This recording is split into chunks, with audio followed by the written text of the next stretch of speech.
Kain. Kain tayo. Dalawang daan ko lang yun. Saka yung gulay. Ano naman kasi ang taig na? Diyos ko ginoo. Kahit nga sa mangina sa libre na yung sabaw. Ilahin mo pa. Na, nakuha niya sa mga inasal na. Tapos, ano mo, ganyan.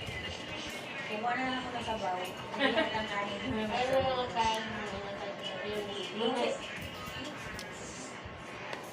May bago na. Barbecue. Barbecue nga yung... Walang choking! Walang choking. Kain tayo. Nakabihira ka naman kakain ng ano. Ayun mo yan. Hindi ko makain ng manok, kami ubo naman na. Ano ba nung gusto mo kumain ng manok? Yun, inubo. Yun ang pinagbintangan. Yung manok. Alam mo, ubuhin ka rin talaga. Ayaw niya naman manok talaga. Ako nga, inuubo din eh. Dahil sa pares na yung Sabi pa mo ng manok siya na. Dinamay mo pa ako. Wow, ano ulam ko, naman yung gagal kasi casting kumain, di ba? Nag-10 out of activation. Hindi mo buwan. Kaya ito, pati na naman ito ng ganda. Kain na guys. Ako makalang ganun na dito kasi takas ng pinino.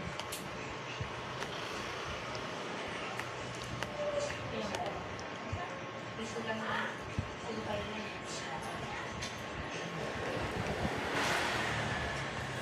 Tapos pag sinagaw, piso pa, siya sa lisan. Pag nag-gusto ka lang, nag-gusto ka.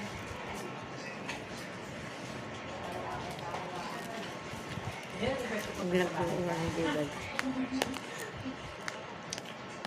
Ito naman yung tinawagan mo kagabi.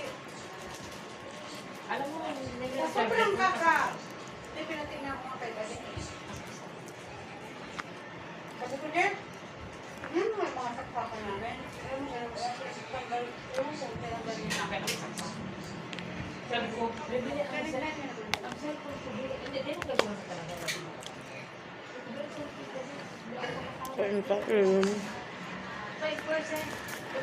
May ano ko din sa bawal mo. Hindi mo sinabi. Andun pala si Bebe, wala pa rin ang paso. 3 days na ang ano niya nilang linggo. Gusto ba tumawag ako sa'yo ng si Bebe? Tulong.